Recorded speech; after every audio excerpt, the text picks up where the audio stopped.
Well, thank you very much. It's an honor to have the President of Ukraine with us. We've had a lot of good discussions, a lot of good talks, and I think progress is being made, very, very substantial progress in many ways. We had a good meeting, as you know, just a short while ago with the President of Russia, and I think there's a possibility that something could come out of it, and today's meeting is very important. We have, I guess, the seven very powerful leaders from Europe, and we're going to be meeting with them right after this meeting, and thank you very much for being here. Thank you so much, Mr. President. If I can, first of all, thank you for invitation, and thank you very much for your efforts, personal efforts to stop killings and stop this war. Thank you, and using this opportunity, many thanks to your wife, First Lady of the United States. She sent a letter to Putin about our children, abducted children, and my wife, First Lady of Ukraine. She gave the letter. It's not to you, to your wife. Oh, I want it. Yeah. So we are saying this is a sensitive topic. Yes, please. And thanks to our partners, and that you supported this format. That after our meeting we can have leaders who are around us, the UK, France, Germany, Italy, Finland, EU, NATO. I mean, all partners around Ukraine supporting us. Thanks to them, and thank you very much for invitation. Thank you very much for being here. President, and salute.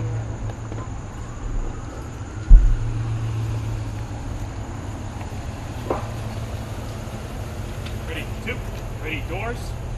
Ready, pop. Ready, open. Mr. Secretary. Myself first. President, Wolf. Is it okay? You look marvelous. Very handsome as always. Nice to see you, my friend. Ready, close. Thank you so much. Ready, shut. Very nice. How are you? Yes, we know your advisor. So good to see you. So good to see you. Momentous day.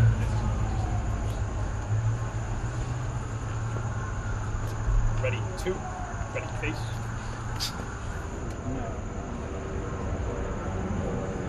And salute. And salute.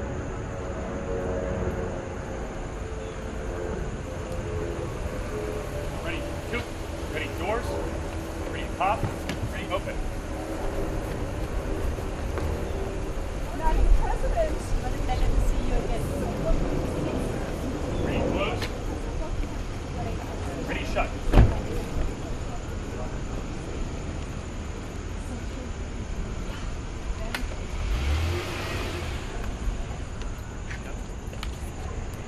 Ready, two. Ready, face. And salute.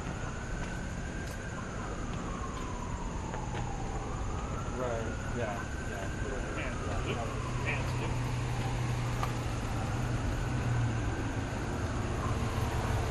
Ready, two.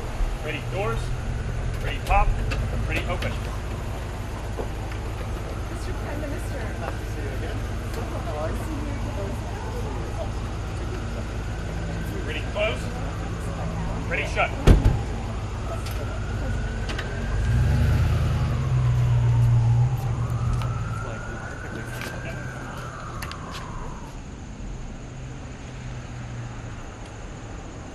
And salute. And salute. Ready, two. Ready, doors. Ready, pop. Ready, open.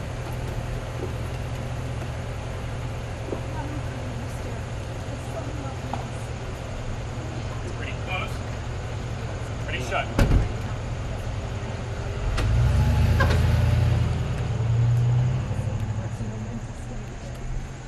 Yep. Ready, two. Ready, face.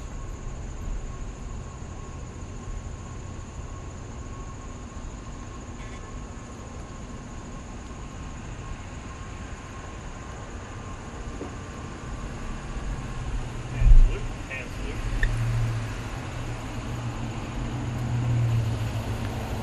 Ready, two. Ready, doors. Ready, pop.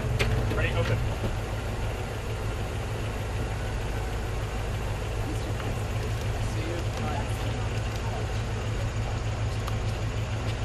Ready, close. Ready, shut.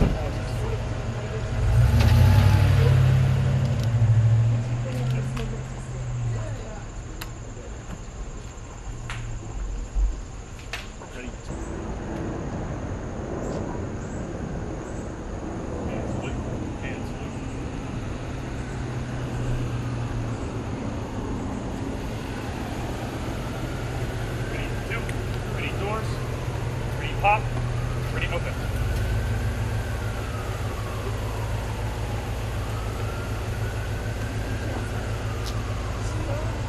Ready, close. Ready, shut.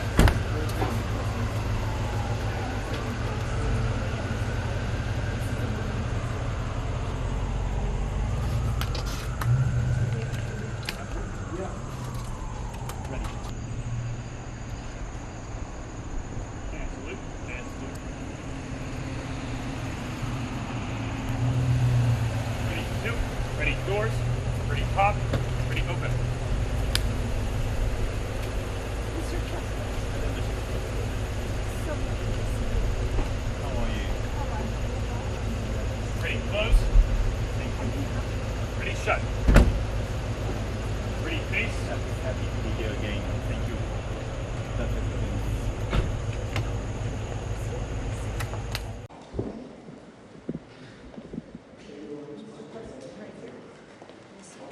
Hello, everybody.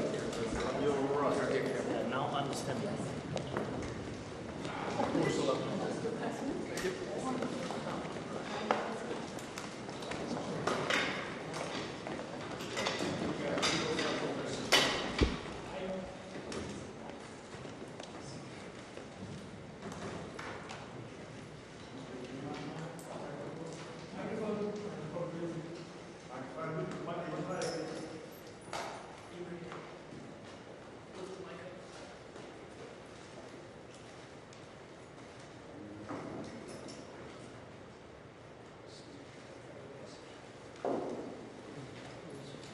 Not a good day. That was not a great day.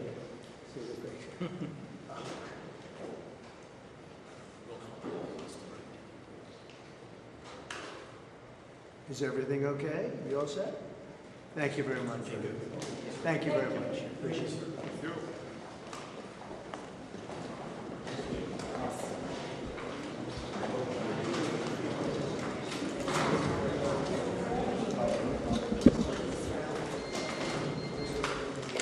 Well, thank you very much. It's a great honor to have you here. Special place. White House is special no matter where you're from. Represents so much, and it really is beautiful. And thank you for all of the wonderful things that took place today. We've had a very successful day thus far. Important discussions as we work to end the killing and stop the war in Ukraine. We're all working for the same goal, very simple goal. We want to stop the killing, get this settled. I've just had the honor of being with President Zelenskyy and all of the discussions that we've had. We covered a lot of territory, and I spoke indirectly with President Putin today. We're going to call President Putin right after this meeting. I'm sure we're going to have a solid meeting, good meeting, maybe a great meeting, and we're going to try and work out a trilat after that and see if we can get it finished, put this to sleep, because this is not since the Second World War has there been anything like this. So I'm honored to welcome NATO Secretary General Mark Rutte, who's a great gentleman, great political leader in Europe generally, but now he's the NATO Secretary General, and you're doing a fantastic job. Thank you very much, Mark.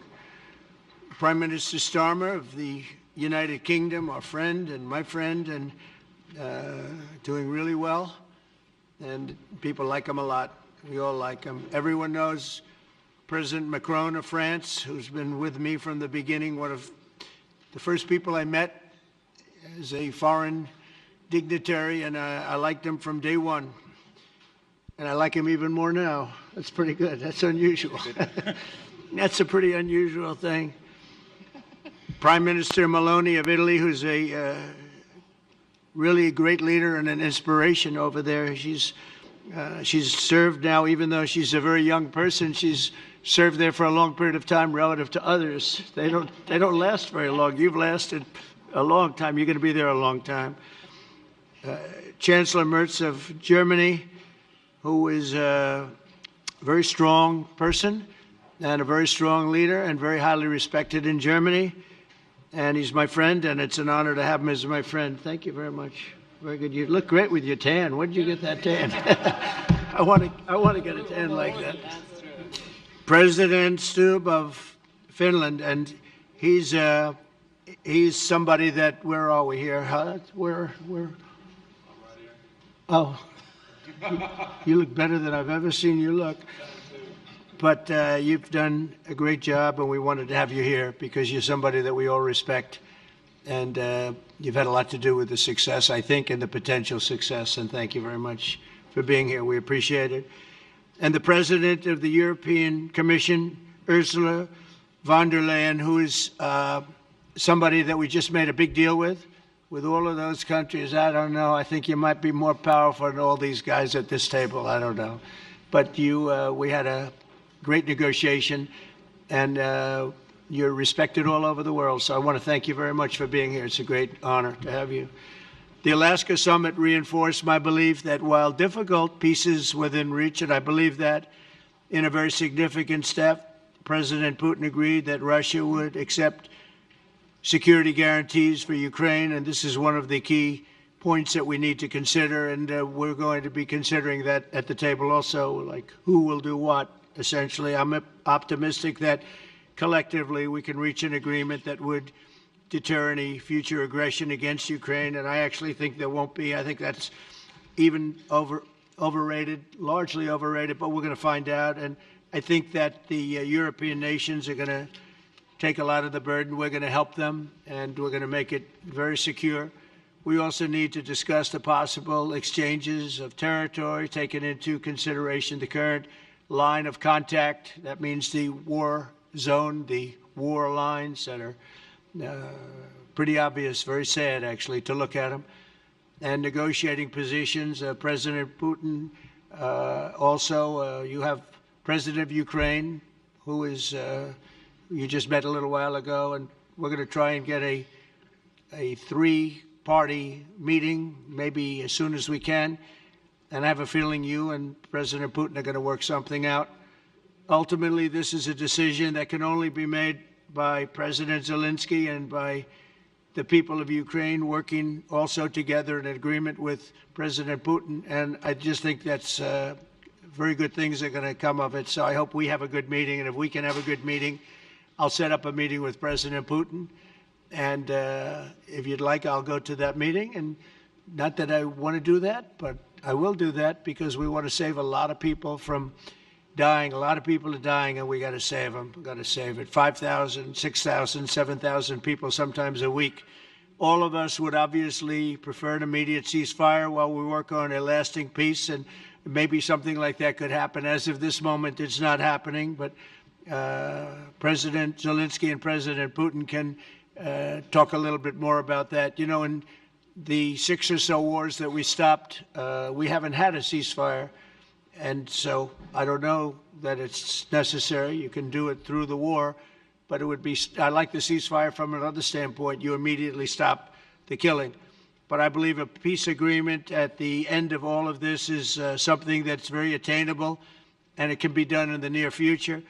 With all of the wars that I got involved in, we only have this one left. Of course, as I walk out the door, there'll probably be a new one starting, and I'll get that stopped too. But I thought this was going to be one of the easier ones. It's actually one of the most difficult. They're very complex. The next step would be for a trilateral meeting, and that will be worked out. And I just look forward to working and having a great result. We're going to spend a lot of time today talking about, and we're really honored you guys came over. I mean, these are the heads of major countries and respected all over Europe. And they speak for, largely, I think I should say, but pretty much for the other countries of Europe. And we will come to a resolution today, I think, on almost everything, including probably the security. And that's pretty much the story. I'd like to say, Mr. President, would you like to say something? You have the media. If you want, you could come over and you could stand, you could use mine, or you could just turn around, whichever you feel comfortable with. Thank you so much. I can speak without microphone. Thank you so much. I think that we had very good conversation with President Trump. Very good. And it really was the best one. Or sorry, maybe the best one will be in the future. But it was really good. And we spoke about very sensitive points. The first one is security guarantees, and we are very happy with President that all the leaders are here, and security in Ukraine depends on the United States and on you and on those leaders who are with us in our hearts. They have been online before yesterday, and etc. So a lot of countries on the side of Ukraine, our people, and all of us want to finish this war, stop Russia and stop this war. We spoke about it, and we will speak more about security guarantees. This is very important that the United States gives such strong signal and is ready for security guarantees.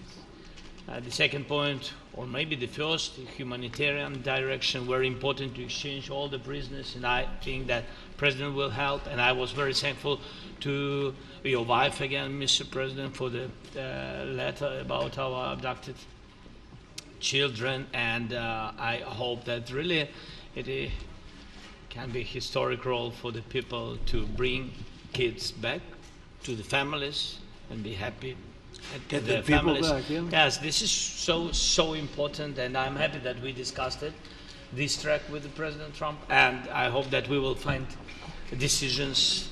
And then what is very important, that all the sensitive things, territorial, etc., we will discuss on the level of leaders during trilateral meeting, and President Trump will try to organize such meeting, and he said that he will come or not come. Ukraine will be happy if you will both participate. Want me there, I will be there. Yeah, thank you. And I think this is very important. Yes, so security guarantees, bringing kids back, and all our people, not only warriors, first of all warriors, and all the civilians, journalists, a lot of people in prison. So we need them back. And guarantees which will work for the years, we spoke about it, and I showed the President a lot of details on the battlefield, on the map. Thank you so much. Thank you for the map, by the way. Good map. It was great. Yeah. I'm thinking how to take it back. We'll get you. No. I think that we had constructive, specific meeting, and I'm very thankful to all the leaders who are here, and you helped a lot, and so we are happy that we have such big unity today. Thank you, Mr. President. Thank you very much, for hosting us. Mr. President. I think you'll see that President Putin really would like to do something else. I think when we set that up, when we do, I think it's going to be when, not if. I think you're going to see some really positive moves. I know there's over 1,000 prisoners, and I know they're going to release them. Maybe they're going to release them very soon, like immediately, which I think is great. But we're going to set that up today after this meeting. So very good and great remarks. I appreciate it. Mark, as head of NATO, maybe you could say a few words, please. Yes, I will be very brief. I really want to thank you, President of the United States, dear Donald, for the fact that you, as I said before, broke the deadlock, basically with President Putin by starting that dialogue. And I think it was in February that you had the first phone call, and from there we are now where we are today. And that is, I think, if we play this well, we could end this. And we have to end this. We have to stop the killing. We have to stop the destruction of Ukraine's infrastructure. It is a terrible war. So I'm really excited. And let's make the best out of today and make sure that from today onwards, we get this thing to an end as soon as possible. I really want to thank you for your leadership, what you are doing for Volodymyr, but of course also all the European colleagues. It is really crucial. And the fact that you have said, I'm willing to participate in the security guarantees is a big step. It's really a breakthrough, and it makes all the difference. So also thank you for that. Well, NATO also has agreed from 2% to 5%, which is something that is a massive amount of money. And it's 2% that wasn't always paid to 5% that is paid. That's a big difference. And so we appreciate that. That was a great move. Thank you very much. Ursula, maybe on behalf of the Commission, you could say a couple of words. Thank you very much. It's a pleasure to be here, and it's a very important moment. Indeed, we are here, Europeans, as friends and allies. We had a fantastic NATO summit. Together as the two largest and biggest economies in the world, we had the largest trade deal ever agreed. And now we are here to work together with you on a just and lasting peace for Ukraine. Stop the killing. This is really our common interest, stop the killing. And indeed, it's very good to hear that we're working on the security guarantees, Article 5 life security guarantees, so important. But I want to thank you also that you mentioned the thousands of Ukrainian children that have been abducted. And as a mother and grandmother, every single child has to go back to its family. This should be one of our main priorities also in these negotiations, to make sure that the children come back to Ukraine, to their families. Thank you. And we did. I was just thinking we're here for a different reason, but we just a couple of weeks ago made the largest trade deal in history. So that's a big thing, and congratulations. That's great. Thank you very much, Ursula. Mr. Chancellor from Germany, a very great leader. Mr. President, Please. dear Donald, many thanks for having us today. I think this is extremely helpful that we are meeting and hearing that the two of you are having such a good meeting today here in Washington. The next steps ahead are the more complicated ones now. The path is open. You opened it last Friday. But now the way is open for complicated negotiations. And to be honest, we all would like to see a ceasefire, the latest from the next meeting on. I can't imagine that the next meeting would take place without a ceasefire. So let's work on that, and let's try to put pressure on Russia, because the credibility of these efforts we are undertaking today are depending on at least a ceasefire from the beginning of the serious negotiations from next step on. So I would like to emphasize this aspect and would like to see a ceasefire from the next meeting, which should be a trilateral meeting wherever it takes place. Well, we're going to let the president go over and talk to the president, and we'll see how that works out, and if we can do that. I will say, and again I say it, in the 6 wars that I've settled, I haven't had a ceasefire. We just got into negotiations, and one of the wars was, as you know, in the Congo was 31 years long. Another one that we settled last week with 2 great countries was 35 years going on, and we had no ceasefire. So if we can do the ceasefire, great. And if we don't do a ceasefire, because many other points were given to us, many points were given to us, great points. Please, Georgia, go ahead.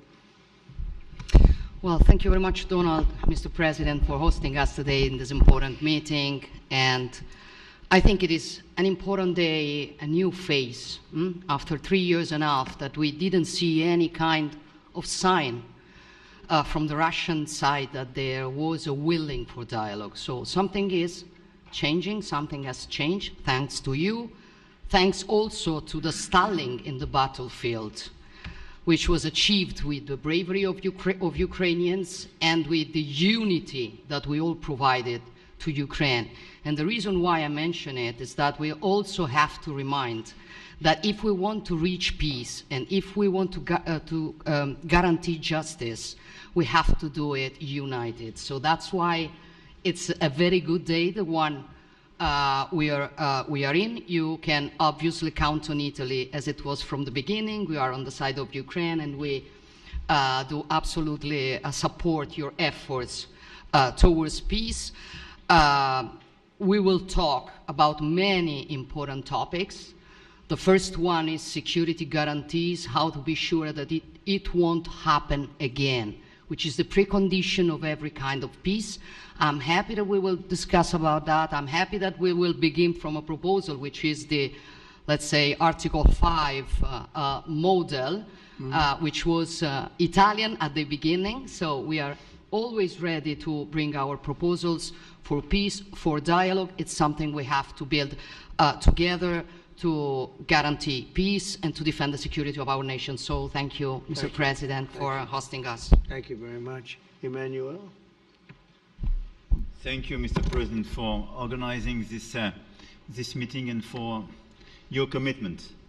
And everything was said, but I just have to say here, everybody around this table is in favor of peace. And we work very hard, and we've worked very hard during the past few years to have a peace which is a robust and long-standing peace. This is why the idea of a trilateral meeting is very important because this is the only way to fix it. And by the way, I think as a follow-up, we would need probably a quadrilateral meeting, because when we speak about security guarantees, we speak about the whole security of the European continent. And this is why we are all united here with Ukraine on this matter. In order to organize such a trilateral meeting, your idea to ask for a truce or a ceasefire, at least to stop the killings, as we discussed, is a necessity. And we all support this idea. And in order to have such a long-standing peace for Ukraine and for the whole continent, we do need these security guarantees. And the first one is clearly a credible Ukrainian army for the years and decades to come. And the second one is our own commitment, all of us. And we worked very hard during the past few months amongst the coalition of the willings, with the support of NATO, to build the different pillars of security guarantees and our commitments. And you can be sure that the Europeans are very lucid about the fact that they have their fair share in these security guarantees for Ukraine, but their own security is clearly at stake in this situation. So you can count on us, as we can count on you, in order to deliver this robust peace for both Ukraine and Europe. Thank you very much, Emmanuel. Mr. Prime Minister. Thank you very much, Mr. President, and thank you for hosting us here. Can I start where Emmanuel started, which is we all want peace. The war in Ukraine has had a huge impact, particularly on the Ukrainians who've borne the brunt of it, but it's also had an impact on Europe and on the United Kingdom. There's not a family or community that hasn't been affected. And when we talk about security, we're talking about the security not just of Ukraine, we're talking about the security of Europe and the United Kingdom as well, which is why this is such an important issue. I think this is such an important meeting. As a group, I think we've had a discussion on the phone a number of times, Mr. President, but be able now to be around the table to take it forward. And I really feel that we can, I think, with the right approach this afternoon, make real progress, particularly on the security guarantees, and your indication of security guarantees, of some sort of Article 5 style guarantees, fits with what we've been doing with the Coalition of the Willing, which we started some months ago, bringing countries together and showing that we were prepared to step up to the plate when it came to security. With you coming alongside, the US alongside what we've already developed, I think we could take a really important step forward today. A historic step, actually, could come out of this meeting in terms of security for Ukraine and security in Europe. I also feel that we can make real progress towards a just and lasting outcome. Obviously, that has to involve Ukraine, and a trilateral meeting seems the sensible next step. So thank you for being prepared to take that forward, because I think if we can ensure that that is the progress out of this meeting, both security guarantees and some sort of progress on trilateral meeting of some sort to bring some of the difficult issues to a head, then I think today will be seen as a very important day in recent years in relation to a conflict which has gone on for 3 and a bit years, and so far nobody's been able to bring it to this point. So I thank you for that. Well, thank you very much. And, you know, it's very interesting because this is the first for the White House. You can't say that very often. It's seen a lot over the years, since 1800, 1799, to be almost exact. But this is the first where we've had so many prime ministers, presidents, the heads of European nations. And by the way, Alex, I'd like you to say a couple of words, too. You're a young, powerful man. Before I finish up, I want you to say a couple of words. Go ahead.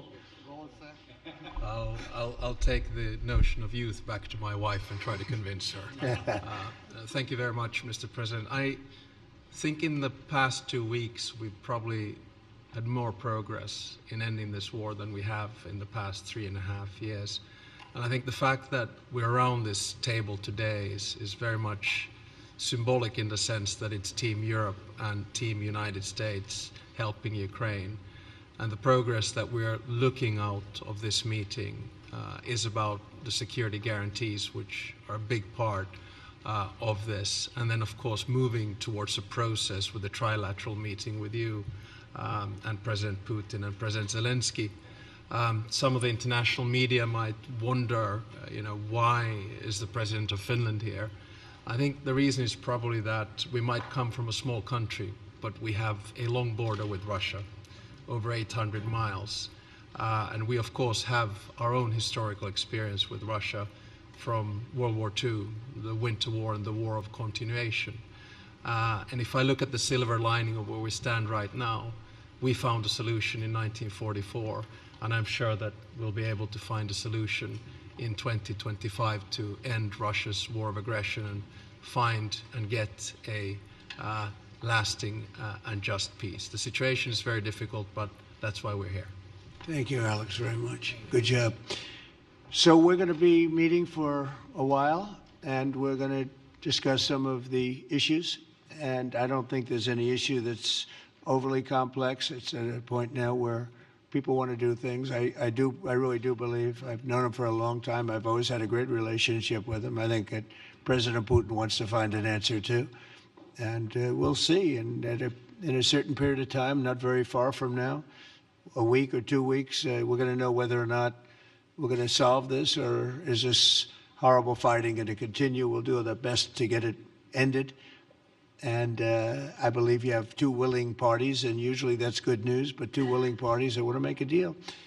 And we'll journey together, and we'll go over, and we'll see if it can be done. And it's possible it might not be able to be done.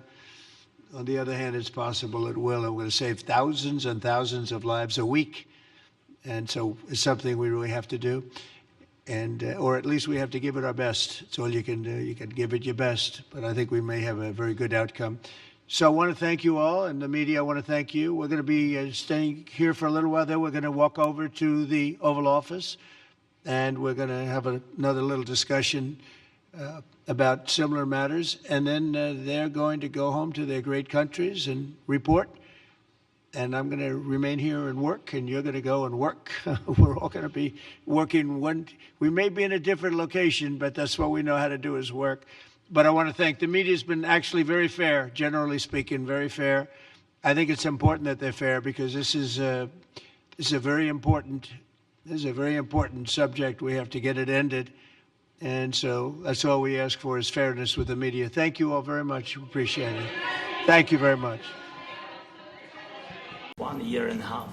So we need to stop this war, to stop Russia, and we need support American and European partners. And we will do our best for this. So, and I think we show that we are strong people, and we supported the idea of the United States, of personally of President Trump, to stop this war, to make a diplomatic way of finishing this war. And we are ready for trilateral, as President said. This is a good signal about trilateral. I think this is very good. Thank you. Mr. President,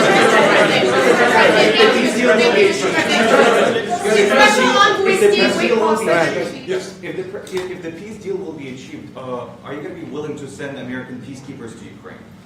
Well, we're going to work with Ukraine. We're going to work with everybody, and we're going to make sure that if there's peace, the peace is going to stay long term. This is very long term. We're not talking about a 2-year peace and then we end up in this mess again. We're going to make sure that everything's good. We'll work with Russia. We're going to work with Ukraine, and we're going to make sure it works. And I think if we can get to peace, it's going to work. I have no doubt about it.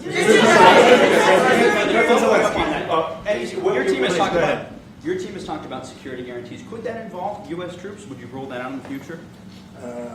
We'll let you know that maybe later today. We're meeting with 7 great leaders of great countries also, and we'll be talking about that. They'll all be involved, but there'll be a lot of help when it comes to security. There's going to be a lot of help. It's going to be good. They are first line of defense because they're there. They're Europe, but we're going to help them out also. We'll be involved. Mr. President, Vladimir Putin mentioned that the war will not end without addressing the root causes of this war. Have you had an understanding what are the root causes of this war? Well, look, the war is going to end.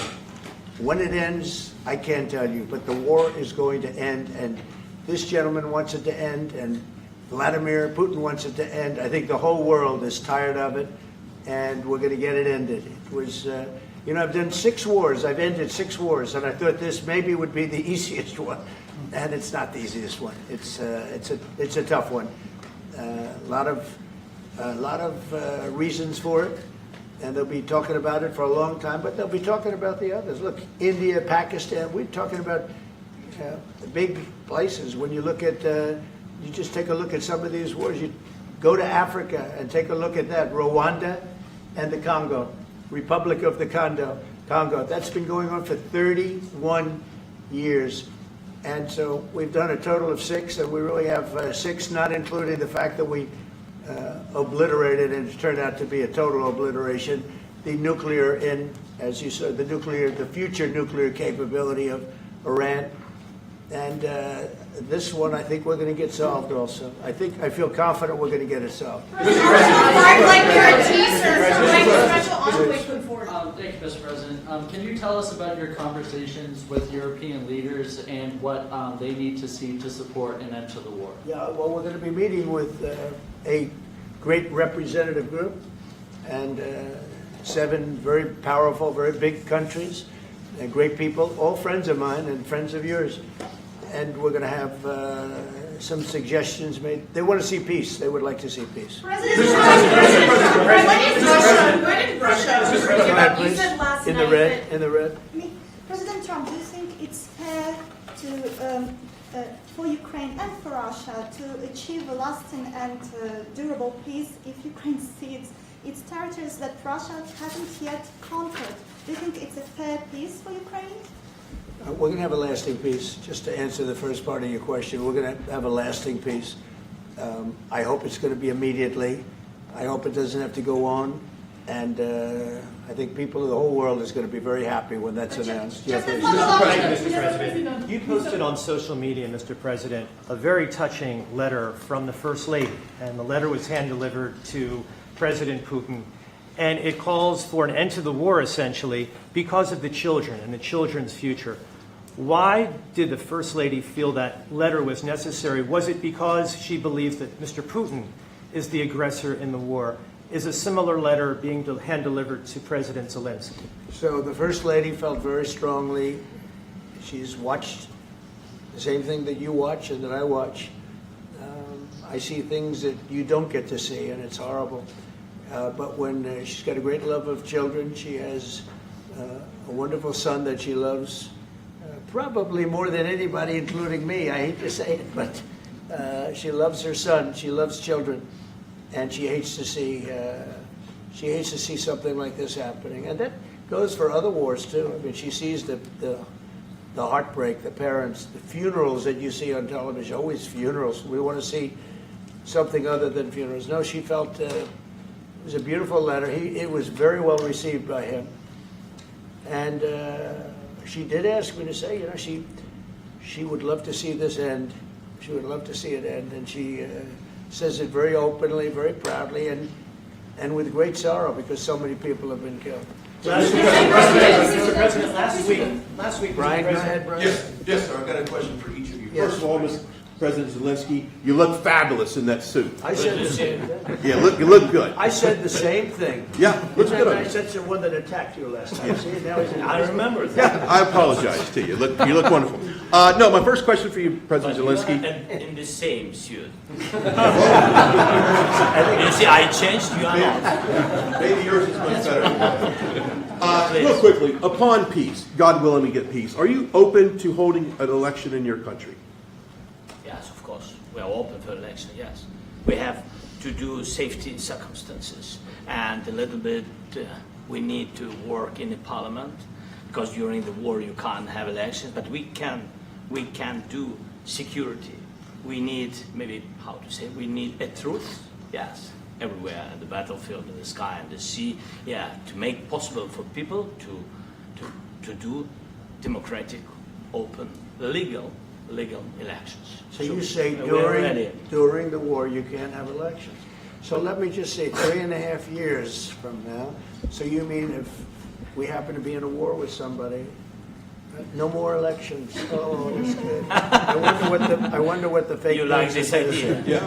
No. Speaking of news, I got a question for you. This sounds insane for me even to ask this, but do you think the American media really doesn't even want a peace deal because they've seen they've been so critical of you every step of the way as you lead the charge for peace? It's an amazing phenomenon. I said that if in the settlement you got Moscow, St. Petersburg, and thousands of miles around them, they would say, I made a bad deal. The level of hatred and animosity is incredible. Not with all. I mean, we have great people up here. We also have terrible people up there that I think are told what to say. But, you know, in solving all of these wars, they don't even write about it. You know, I saw major wars. I saw wars that have been going on for 31, 35, and 37, and a couple of quicker ones. One that was going to go into a full-blown deal very quickly. You know what the one I'm talking about. It was a big one. But they don't even write about that. No matter what I do, no matter what, and you know, this is not anything to do with you. It's probably to your advantage in a certain way. But no matter what I do, no matter what deal I make, from my standpoint, you'll come out good. Maybe President Putin will come out good. But they'll say, Trump was absolutely horrible. It's just that, and I've lived with that for a long time. I've lived with it since just before the first election. I used to get great publicity. Now I get the worst publicity anyone's ever gotten in office, but I won in a landslide, so that people understand. They're the only ones that count, ultimately. But I've also had great reporters. I've had journalists that are very good. But it's very sad when you do the right thing. As an example, they said, because of the fact that Vladimir Putin came to American soil, this was a tremendous defeat for Donald Trump. No, it was really wonderful that he did it. It was a hard thing for him to do, to be honest with you. It was the opposite of what they said, but they said it. Now, if he didn't come, they'd say that was also bad for Trump. You know, there's no way. And there's just a great dishonesty of the press, and I think that's why it's lost its credibility. You know, its credibility is at an all-time low. We have a thing going on right now in D.C. We went from the most unsafe place anywhere to a place that now people, friends are calling me up, Democrats are calling me up, and they're saying, sir, I want to thank you. My wife and I went out to dinner last night for the first time in 4 years, and Washington, D.C. is safe, and you did that in 4 days.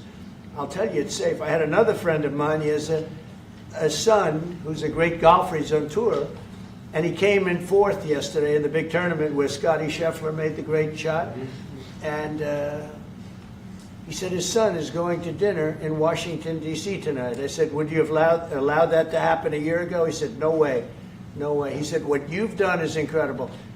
And I think the people realize it. But the press says, he's a dictator, he's trying to take over.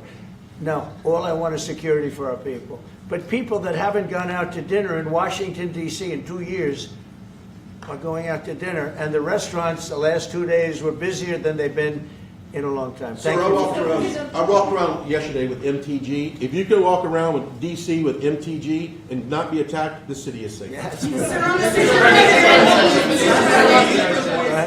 you, Mr. President. Last week you warned of what you called severe consequences if a 30-day ceasefire or any type of ceasefire were not agreed to by Russia.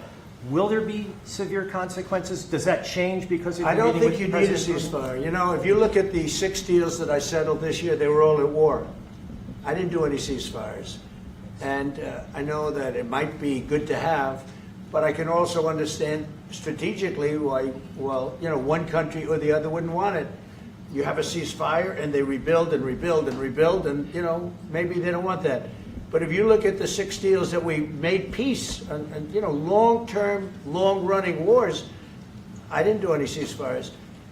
Would I like the concept. You know, I like the concept of a ceasefire for one reason, because you'd stop killing people immediately, as opposed to in 2 weeks or 1 week or whatever it takes. But we can work a deal where we're working on a peace deal while they're fighting. They have to fight. I wish they could stop. I'd like them to stop. But strategically, that could be a disadvantage for one side or the other. But all of these deals I made without even the mention of the words ceasefire. President Zelenskyy, can you explain the decision to offer Ukraine Article 5-like security guarantees, but stop short of pushing for their full membership? Yeah, well, we haven't done anything on that yet. If you look back and you go back long before President Putin, it was always a statement that they would never allow Ukraine into NATO. So that was a statement that was made, but we haven't discussed any of that yet. We're going to be discussing it today. But we will give them very good protection, very good security. That's part of it. And the people that are waiting for us, they are, I think they're very like-minded. They want to help out all. Thank you, President. Thank you, President Trump. Are you disappointed there's no ceasefire, Mr. President? The United States has already given hundreds of billions of dollars to this war effort in Ukraine. At best, it is a stalemate, and the killing continues. So, President Trump, how much more is the United States willing to give Ukraine? And President Zelenskyy, how much more do you want? Well, I'll start off just by saying we're not giving anything now. We're selling weapons. This is something before, I guess the number is well over $300 billion. That was under Joe Biden, a corrupt politician, not a smart man, never was. By the way, go back 40 years, he was not a smart man 40 years ago either, but now he's in particular bad. This was done by a corrupt administration that shouldn't have been in, and frankly, if the right results of the election were given, if I were president, this war would have never taken place, and he would have been very happy because he would have liked to have seen. I mean, they went through hell. He went through hell. This war would have never happened, and the people that were killed, a couple of million people, a lot of people with soldiers and everything else, and the people that have been displaced and forced into other areas and other countries because of what's happened, none of that would have happened. And I'm just saying that he was a horrible president, whether it was the borders or this, he was just a horrible, corrupt president. Mr. President, you want to I can. Thanks so much. So first of all, we have possibility now to buy weapon from the United States. We are thankful for this program and this opportunity. We are thankful for Europe. They pay for this, and through NATO program, for example, Pearl and etc. We have some programs where we can have some money to finance this, and this is a part. I think it's not a part for the war and to defend us. It also will be a part for security guarantees, to strengthen our army, to rearm Ukrainian army. This is very, very important. And it depends how much money we need to rearm. For example, the question of air defense, we spoke about it with President Trump, and I'm happy that we have now bilateral decisions and we work on it with production, American production. Nobody in Europe has so many air defense like Patriots, for example. We need it very much, and this is also about defending. I think the good news, we make the best military equipment in the world by far. You mentioned the Patriots. How good are they? Systems. We have systems, they're literally 100% foolproof. And it's really like shooting two bullets, two bullets hitting each other in the air in a space like this. The chance is 100%. It's 99 to 100%. So we sell the equipment to NATO. And NATO does what, I don't know what the arrangement is that you have with, but I know that they want you to have the equipment. And we're getting the best equipment in the world, but they pay us for the equipment. Under Biden, it was just crazy what was going on. I believe the number is over 300. I think it could be $350 billion worth of equipment and money and everything else. And we've made more progress in settling this war in the last 2 months than they made in 4 years. This should have been settled a long time ago, but it should have never happened. Yeah, please. Real quickly, you pushed out on social media. All right, Brian, go first. You pushed out on social media about doing away with mail-in ballots and potentially electronic voting machines. Can you expand on that and how important Well, that's a very off-topic, just really quickly. Mail-in ballots are corrupt. Mail-in ballots, you can never have a real democracy with mail-in ballots. And we, as a Republican Party, are going to do everything possible that we get rid of mail-in ballots. We're going to start with an executive order that's being written right now by the best lawyers in the country to end mail-in ballots because they're corrupt. And you know that we're the only country in the world, I believe, I may be wrong, but just about the only country in the world that uses them because of what's happened. Massive fraud all over the place. The other thing we want change are the machines. For all of the money they spend, it's approximately 10 times more expensive than paper ballots. And paper ballots are very sophisticated with the watermark paper and everything else. We would get secure elections. We'd get much faster results. The machines, I mean, they say we're going to have the results in 2 weeks. With paper ballots, you have the results that night. Most people, but most people, many countries use paper ballots. It's the most secure form. So between paper ballots, very, very important, paper ballots, and I think maybe even more important, the mail-in voting. We're going to end mail-in voting. It's a fraud. If you have mail-in vote, even Jimmy Carter with this commission, they set it up. He said the one thing about mail-in voting, you will never have an honest election if you have mail-in. And it's time that the Republicans get tough and stop it, because the Democrats want it. It's the only way they can get elected. Because with men and women's sports and with transgender for everybody and open borders and all of the horrible things, and now the new thing is they love crime.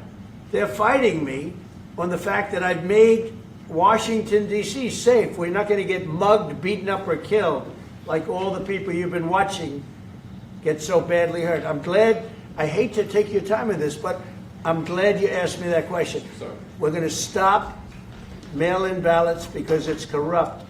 You know, when you go to a voting booth and you do it the right way and you go to a state that runs it properly, you go in, they even ask me. They asked me for my license plate, for identity. I said, I don't know if I have it. They said, sir, you have to have it. I was very impressed, actually. But it's very hard to cheat with mail-in voting. As you know what happens in California, it's so corrupt, where some people get 5, 6, 7 ballots delivered to them. Now, we got to stop mail-in voting, and the Republicans have to lead the charge. The Democrats want it because they have horrible policy. If you have mail-in voting, you're not going to have many Democrats get elected. That's bigger than anything having to do with redistricting, believe me. And the Republicans have to get smart. We're not going to have a country. I said for a long time at rallies, you need borders and you need free and fair elections. Those two things, otherwise you don't have. We have strong borders now. In 90 days, Mr. President, we didn't have 1, 0, 0, and 3 months. Not one person came in illegally into our country. In fact, even I find that hard to believe, but it's run by a little bit of a liberal group that put out the numbers, so I guess it's, but 0, 0, and 0. You go back a year ago, 2 years ago, 3, millions of people poured into our country. It was terrible. Thank you very much. President Zelenskyy, what security guarantees do you need from President Trump to be able to make a deal? Is it American troops, intelligence, equipment? What is it? Everything. And really, it includes 2 parts. First, strong Ukrainian army. That's what I began to discuss with your colleagues. And it's a lot about weapon and people and training missions and intelligence. And second, we will discuss with our partners. It depends on the big countries, on the United States, on a lot of our friends. And Mr. President, are you willing to commit American troops to that NATO-like protection in order to get President Zelenskyy to a deal today? Well, I don't know if you define it that way, but NATO-like, I mean, we have people waiting in another room right now. They're all here from Europe, biggest people in Europe, and they want to give protection. They feel very strongly about it, and we'll help them out with that. I think it's very important. I think it's very important to get the deal done. You've been involved with the peacekeeping in Ukraine since your first day in the administration. What would you say to the Ukrainian people right now who are suffering under the Russian attacks and hoping that the American people will stand with them? Well, I know Ukrainian people. I've known many over the years. They're great people. They're smart. They're energetic. They love their country. I mean, they love their country, and we want to get this war ended. That's all I can do. I love the Ukrainian people, but I love all people. I love the Russian people. I love them all. I want to get the war stopped. Very important. Mr. President, was there any aspect of your discussion with Vladimir Putin that left you disappointed? Look, we just spoke to, I was just telling the President, I just spoke to President Putin indirectly, and we're going to have a phone call right after these meetings today. And we may or may not have a trilat. If we don't have a trilat, then the fighting continues. And if we do, we have a good chance. I think if we have a trilat, there's a good chance of maybe ending it. But he's expecting my call when we're finished with this meeting. Thank you very much, everybody.